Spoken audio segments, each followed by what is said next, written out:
Hare Krishna.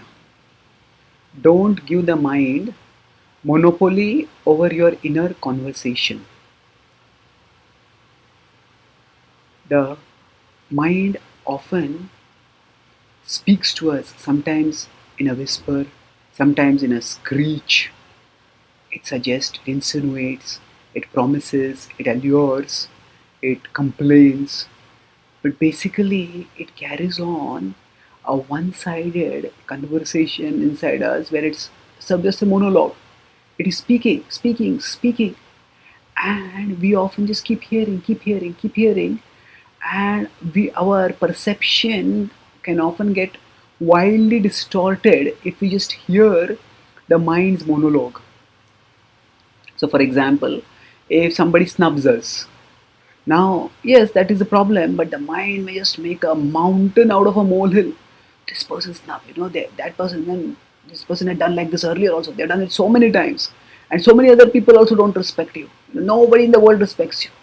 And in a few minutes, if we are at the receiving end of the mind's monologue, we may end up feeling victimized, helpless, persecuted, and we feel as if the whole world is against us.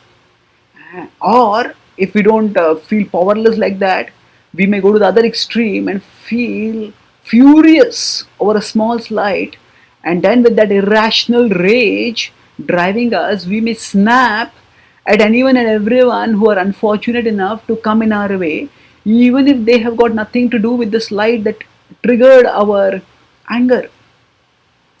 So, in both these cases, how did from just being peaceful at one moment become completely dejected or irrationally infuriated? How did that happen? Because of the mind's monologue on us. And to avoid it, so the Bhagavad-gita warns us that the mind, it can be our enemy. And it tells us that we have to elevate ourselves with the mind, not degrade ourselves. Uddharet atmanatmanam natmanam avasadayet atmaiva hi atmano bandhur atmaiva ripuratmanaha. So it says uddharet, elevate yourself with the mind and do not degrade yourself. Natmanam avasadaye, don't degrade yourself in the mind. Atmaiva hi atmano bandhur. That the mind is the mind is the friend of the soul. Atmaiva ripuratmanaha, and the mind is also the enemy of the soul. So when we understand this, the mind is the friend as well as the enemy, then we understand that that we cannot we cannot give monopoly on our inner conversation to the mind. We need to counter it. So when the mind starts speaking, we may not even realize the mind is speaking, or the mind is that we are feeling something because of the mind. But if we just use our intelligence and counter it, oh, life stinks.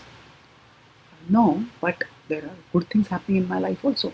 We can counter whatever the mind is speaking with our intelligence.